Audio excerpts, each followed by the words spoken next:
A bloodbath in the southwestern Syrian rebel stronghold of Deraa. Russian and Syrian government jets and helicopters hit an estimated 100 targets on Thursday.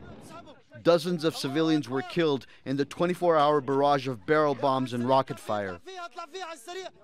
The UN says tens of thousands of newly displaced people have fled Deraa to Syria's borders with the Israeli-occupied Golan Heights and Jordan.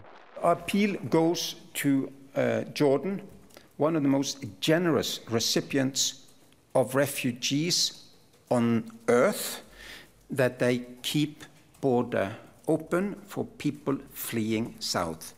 There is no other place to go. But Jordan says its border with Syria will remain closed. The kingdom already has 650,000 registered Syrian refugees. The UN says the fighting has also cut off vital cross-border relief and aid supply routes. It's asking the warring parties to stop fighting immediately. The UN, the US, UK, and France have condemned Russia's role in the offensive. A year ago, the US, Russia, and regional powers had agreed Deraa was one of the so-called de-escalation zones of humanitarian access. The Astana Agreement designated Deraa and 3 other regions as places that would be free of hostilities between rebel groups and forces fighting on behalf of Bashar al-Assad's government. This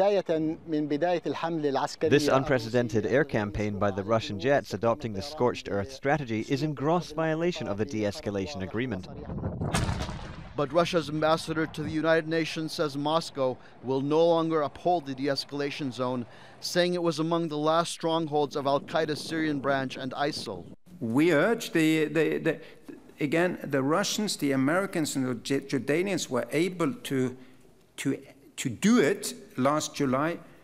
They can do it again today. They have all influence in this area.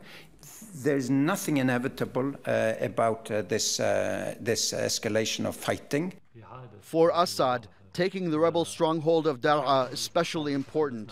After all, this is where the uprisings against his rule began 7 years ago. Chaderjian, Al Jazeera.